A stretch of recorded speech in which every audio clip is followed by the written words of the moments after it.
Welcome, students, to Consumer Math. We'll begin at the beginning in Chapter 1. The earth is the Lord's and the fullness thereof, the world and they that dwell therein. Psalm 24:1. Your goal as a Christian consumer must be that of being a good steward of all that God gives you, recognizing that it is all His. A steward manages another person's property. God's expectations for His stewards are clear. Moreover, it is required in stewards that a man be found faithful, 1 Corinthians 4:2. Since stewardship is not optional for a Christian, it is essential that you prepare yourself now for this responsibility. You will not be able to keep accurate financial records, invest wisely, or make good purchasing decisions without mastering certain mathematical skills. Understanding our numbering system and being proficient in mathematical computations is a first step in preparing yourself to be a good steward for God's glory. We'll begin with Lesson 1.1, Rates, Ratios, and Proportions. A ratio is a comparison of two numbers or quantities, usually written as a fraction like this, 2 to 3, 4 to 10, 22 to 1. That's usually the way we would write a ratio. Now, a rate is a ratio that compares two quantities with different kinds of units. Think miles per gallon or feet per second. Rates and ratios are written as fractions, as I just illustrated. Now, a proportion is an equation with two ratios. So I could say 2 out of 3 TV watchers loves Jeopardy. And if there are 800 TV watchers, how many love Jeopardy? This is an illustration of a proportion. It creates an equation that allows us to solve for an unknown value. Let's move on and look at example 1. In our first problem, example 1, we have a landscaping company that has planted 100 azalea bushes and 75 box elder trees. So there are some questions that they are asking. What is the ratio of azaleas to box elders? So in order to answer that, we have to know how many. So we have 100 azalea bushes and 75 box elders. So we can write an equation by thinking of the preposition here as the dividing line of the fraction. So the number of azaleas over the number of box elders. So that would be 100 over 75. Now here we want to write the ratio of elders to azaleas. So we just flip it and we write the elders on top, which is 75, and the azaleas on the bottom, which is 100. Now the final question asks us, what is the ratio of azaleas to total plants? Well, we need to find the total plants first. We know we have 100 azaleas and 75 box elders, so we're going to add those together and get 175 total plants. Now we can write this equation, the number or this ratio. The number of azaleas is 100 and the number of total plants is 175. And that is how we would solve these ratios given this information. Remember to think of the preposition that comes between the two ideas or the two things as your fraction line. If you put your fraction line on that preposition, then it's really easy to see how to write each one of these.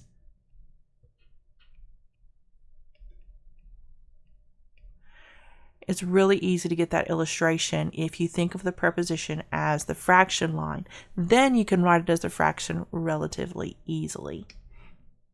So I'm going to erase everything except the answers. So this is what you should have in your workbook. In example problem 2, we have two different problems.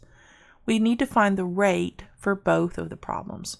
Now, this rate is going to be a fraction representing two different things. In the first problem, we have a car and it traveled for 400 miles on 18 gallons of gas.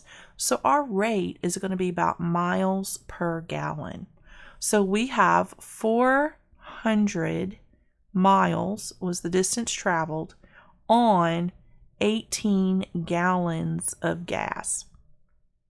Now again, we have this preposition here. We could think of it as our fraction line. So 400 over 18, which is exactly the way that we've written it here. And the way to find out how many miles per gallon is simply to divide. We know this is a fraction, and we know fraction is just a division problem. So we can just divide 400 by 18, and when we do that on our calculator, we find that we have 22.2 miles for every 1 gallon. And this would be the answer that we want to put in our book, just like this. The rate in miles per gallon, that when it says per gallon, that's per 1 gallon. You can insert that there. All right, so let's look at the next part of example 2. It says a 20-pound bag of fertilizer should cover 5,000 square feet. So this is written a little bit backwards. We have 5,000 square feet out of 20 pounds. So 5,000 square feet, we write it like this, out of 20 pounds. We get 5,000 square feet of coverage out of a 20-pound bag.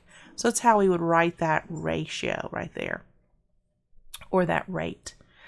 We want to know how many square feet 1 pound can cover. So quite simply, we just divide 5,000 by 20. And when we do that, we get 250 square feet for every 1 pound of fertilizer.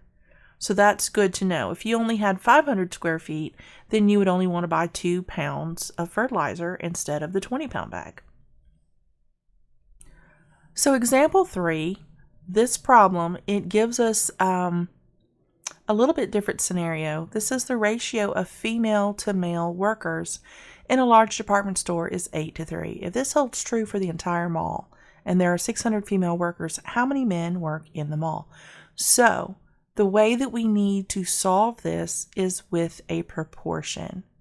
And the best way to write a proportion accurately is to use a table.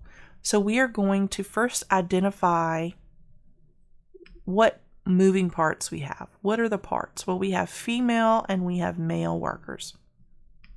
So we're going to make a list. Female and male. Now we need to find the ratio or the rate for the workers. So we're going to write that here. This is going to be the ratio. Now the ratio is 8-3. And it lists it female to male. Whichever way this is written here, female to male, then these numbers are going to correspond. So females came first. So female has a ratio of 8-3 males. So there's our ratio column. Now we need to have an actual quantity column. This is going to be our number of workers. That's our quantity. So if this holds true for the entire mall and there are 600 female workers in the entire mall, then how many are men? We don't know how many are men, but we know we have 600 females. And our question is asking us about how many men there are if this is a ratio that holds true for all the other workers. This is how you set up your proportion statement. You're going to write this as 2 fractions written exactly the way it is. So your ratio of females to males is a fraction, 8/3, and we set that equal to the quantity of females to males. That is your second fraction. So 600, and we don't know how many, so that is where we put our variable. A variable is a letter that we use to represent an unknown quantity. And we are going to solve for that unknown quantity to tell us how many males there are. And the way you solve a proportion is by cross multiplication. So that means we multiply the numerator on one side times the denominator on the other side, and then we repeat it for the second fraction. The numerator on this side times the denominator on the first side. So let's go ahead and do that. 8 times x is 8x. And 3 times 600 is 1800. And I got that because 3 times 6 is 18, right? So I just put 18 in front of the 100. Now we're going to divide. So 8 times x is 1800. So the undoing of this, or the working backwards to get x, is to divide, because this is multiplication. So if we divide by 8, it should tell us what the factor x is. So we're going to divide both sides by 8. And x is going to be equal to 225. Yes, that's right. 225.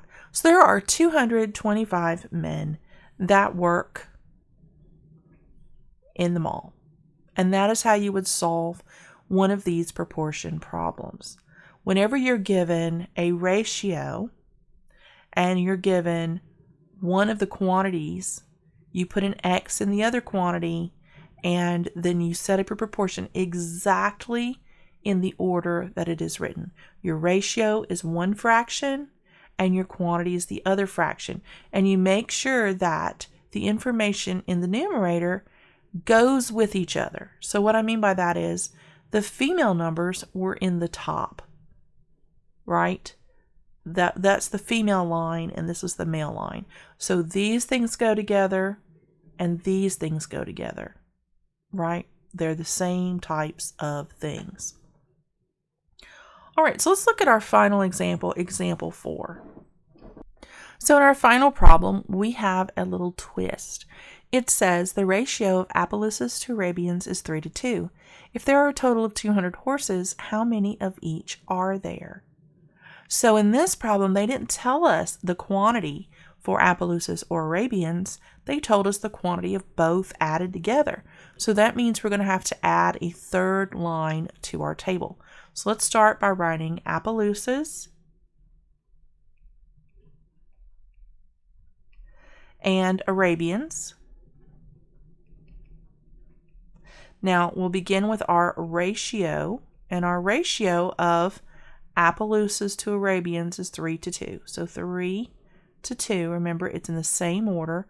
Appaloosas is 3, Arabians is 2. Now we're going to look at our quantity.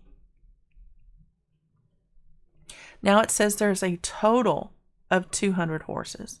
So that means we have to add a third line, total. And we have a quantity of 200 in that total. Well, how do we get that to be related to one another? There's an easy method. All we have to do is add the ratio together to get 5. So now we know that 3 out of 5 horses are Appaloosas and 2 out of 5 horses are Arabians. So we can get the same type of thing. Remember when we talked about azaleas and box elders, and we did that third question where it said, how many azaleas out of the total number of plants? And we did 100 out of 175. This is the same thing. So what we have to do now is ask ourselves, how are we going to find out how many of each? All we have to do is come up with a variable for one of these. This is where the question is, so this is where there needs to be a variable. So I'm going to put a P here for Appaloosas and see if we can determine it that way. So I'm just going to hide this. I'm not going to use this right now. Instead, I'm going to write my first fraction as 3/5.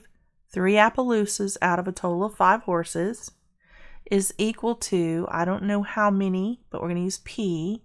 And I'm using P because both of these start with A. And the second letter here is P.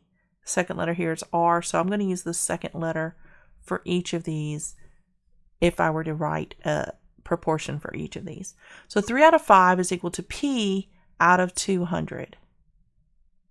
And if I wanted to write a proportion equation for Arabians, I would say 2 out of 5 is the number of Arabians out of 200. So you can see what has changed. My ratio number that represents my Appaloosas and my ratio number that represents my Arabians.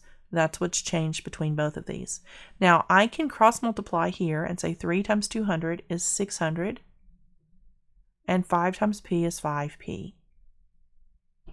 Then I can divide both sides by 5 to get p by itself, and I would find out that there are 120 Appaloosas if I divide 600 by 5. Now, I could solve this one, and it should tell me that equals 120. It should tell me how many are Arabians, but I could easily just say 200 minus 120 is 80. So I should have 80 Arabians. But I'm going to go ahead and solve the second proportion statement for Arabians just to double check. So 2 times 200 is 400, and 5 times r is 5r. If I divide both sides by 5, 400 divided by 5 is 80. So we have 80 Arabians and 120 Appaloosas. So you can see how a little bit of common sense saves you a little bit of time in doing your calculations. You really only had to figure out one or the other and then subtract to find the difference. And you didn't have to do that second proportion statement. All right, there are some practice problems following this video. So you are going to need to do those in your separate notebooks. You just need a spiral notebook to work your problems in. Work each one of the problems in your notebook. Type the answer into Jupyter for it to grade it. And then bring your notebook that you worked the problems in to class. If you got one wrong, circle it in your notebook. So when you bring it to class, we can go over that particular problem. And that's all I have for lesson 1. I'll see you in lesson 2.